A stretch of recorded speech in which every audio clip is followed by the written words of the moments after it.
बिस्मिल्लाहिर्रहमानिर्रहीम। अस्सलाम वालेकुम। हमारे इस चैनल में आप सबका खुश आमदीद। पाकिस्तान व मुकाबला वेस्ट इंडीज के मैच के दौरान कुछ ऐसा खौफनाक और भयानक वाकया पेश आया कि सबके होश उड़ गए।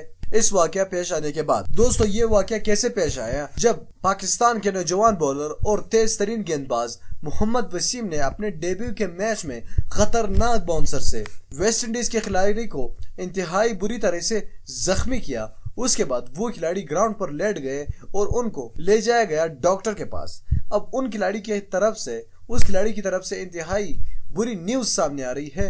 वो क्या न्यूज है उसके बारे में सुनकर आप भी चौंक उठेंगे और इन्ना लिल्लाहि व इन्ना इलैहि राजिऊन कहने पर मजबूर हो जाएंगे। दोस्तों, इस वीडियो को आगे देखिएगा और इस वीडियो को लाजमी लाइक कीजिएगा, चैनल को सब्सक्राइब कीजिएगा। नीचे कमेंट बॉक्स में हमें बता दीजिए कि क्या इस तरह के खौफनाक और खतरनाक बाउंसर्स पर पाबंदी लगनी चाहिए या नहीं। आपकी राय हमारे लिए बेहद कीमती है। नीचे कमेंट बॉक्स में लाजमी हमें बता दीजिएगा। दोस्तों, मोहम्मद वसीम जो कि काफी तेज तरीन गेंदबाज है और पाकिस्तानी क्रिकेट टीम में वो डोमेस्टिक क्रिकेट खेलते आ रहे हैं, लेकिन जब उनको पहला मौका मिला इंटरनेशनल क्रिकेट ग्राउंड में तो वो इतने पुरजोश नजर आए कि उनके बाउंसर से ही ये लग रहा था कि मोहम्मद वसीम इस बार कुछ ऐसे करने वाले हैं जो किसी के वहम और गुमान में भी ना था। दोस्तों, मोहम्मद वसीम ने इतने खतरनाक बाउंसर से सेम्यून्स को जख्मी कर दिया और वो ग्राउंड पर लेट गए। पहले तो उनका हाथ टूट गया, उनको ड्रेसिंग रूम ले जाया गया, फिर उसके बाद डॉक्टर के पास ले जाया गया। अब उनकी जो रिपोर्ट सामने आ रही है तो उनकी गर्दन की हड्डी टूट चुकी है और वो